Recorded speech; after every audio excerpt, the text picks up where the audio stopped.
I think I can bring some good expertise here to this question.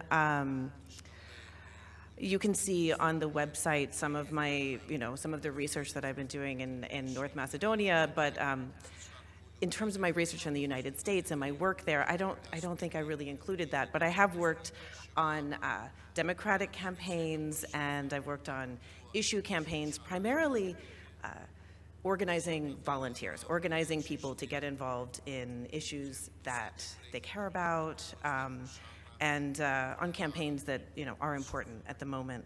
So, but on top of that, North Macedonia, and I just have to say to the people in this room, I'm so grateful to the people in this country for speaking to me over the years. I have been researching Macedonia for something like 2 decades, and the reason I bring that up is that there are some similarities, I think, Yes, between the two places. They're almost like United States of America.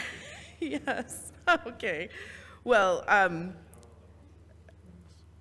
okay, so I've got my little list here. That's why I'm looking at my computer to prompt myself. Sure. Okay, so obviously we have this problem of rising racism that you can see in both places, very much connected to the economic situation in both places, connected to the ongoing war in Ukraine, and the disinformation and polarization that goes along with that, which is something that I can sense so much more acutely in North Macedonia.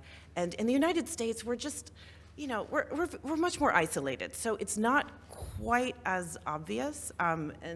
But we can talk about that more, because I'm still working out a lot of my thoughts on the way that disinformation works in the U.S., and I'm really interested to hear what other people think about it.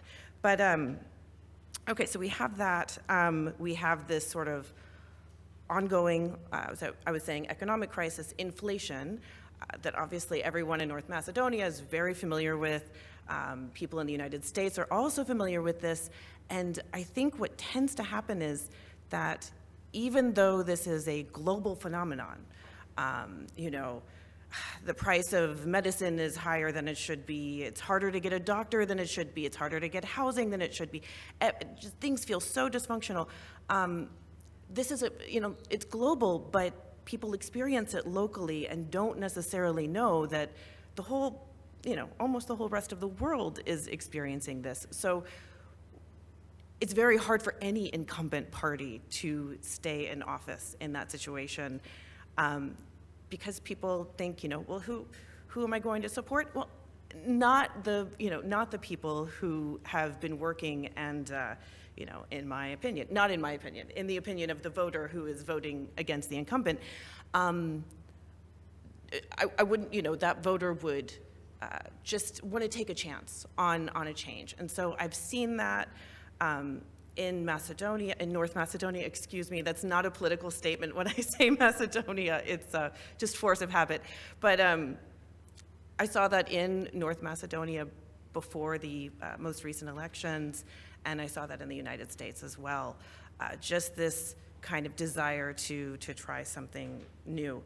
Then there is the disaffection that I think is really a huge problem, this desire to kind of retreat from the democratic process. So in North Macedonia, what I saw before the May elections, I met so many people who just didn't plan to vote, and announced it very quickly. I won't be voting. I'm not voting in this election. Why was it so? It was, well, I think people are so frustrated with, political processes, lack of progress, even though, progress is being made. It just takes such a long time. It's not easy to repair after COVID, after, hundreds of millions of dollars were spent by the previous party in power on, various buildings and statues and things like that. It's not easy for a new government to take over and get things right. And the same thing happened in the United States. It wasn't easy for the Biden administration to just fix everything. And as I was saying, it's a global phenomenon, right? Yeah, right. So I do think that disaffection also, it can make a person feel like, hey, I figured something out. I figured out that this whole system, which takes a lot of time to understand, I'm not even going to take that time anymore. I'm not going to take the time to participate.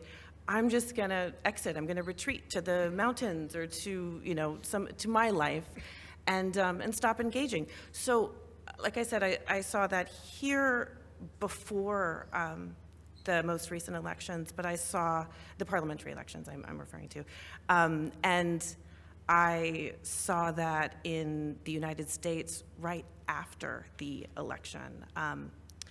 And I did see it before as well. I mean, it's a long-standing tradition. People just don't vote and people don't pay attention. And, I've got my volunteers like knocking on doors. Did you know there's an election happening? And like, who's running?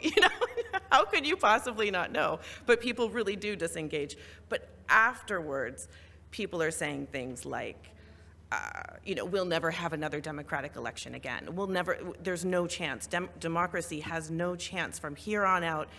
And, meanwhile, there are people like me saying, oh, really? Because we have elections, each state has elections as well. And these elections matter.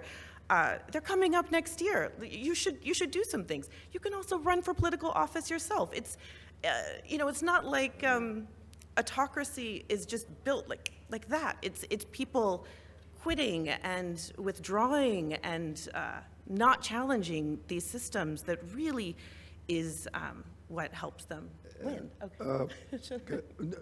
Sure, this is absolutely interesting, and of course it's good to reveal all these elements of the reality, of the new realities in the United States. But do you have a recommendation on what to do, because this conference is all about it, to try find strength, reasoning, and actionable recommendations? Yes. So do you have maybe it's too early to speak about the United States, but maybe some thought of yours about Europe, about North Macedonia, which of course is very similar to the United States, at least if we look at the January 6, 2020 and the 27th of April 2017 in the country. It's a pretty similar situation. One had one type of flags, but in the States there were also horns. We didn't have such elements in the 27th of April. Maybe for some next occasion. So, do you have some thought to share with this audience, with the public? What should we do? Yes, I do. I mean, I'm sure there are so many reasons that Trump won. I should have said that before. You can't just point to one, and you can't point to five. Right. It was completely, he won in too many places to say it was this one thing. It was racism, it was sexism, or the reasons that the other reasons I listed. But this issue of disaffection and lack of kind of interest in democracy is really toxic, because when people stop valuing democracy, or they just say, look, it doesn't offer what it says it offers, it just doesn't, they are less, I think, less upset when somebody takes democratic opportunities away, because the whole idea has kind of, the air has been taken out of it. Okay, but what I will say in terms of solutions is that there are people who are really good at bringing people into the fold, bringing the disaffected into the fold. And it's such a skill, and like I said, not everyone has it, but it involves empathy, it involves, forgiving someone for being totally different from you, it involves meeting people who are completely unlike you, and allowing people to save face if they've done something that, they think, I shouldn't have voted for that person, or maybe I should have voted after all. Kind of extending kindness and saying, well, join in anyway.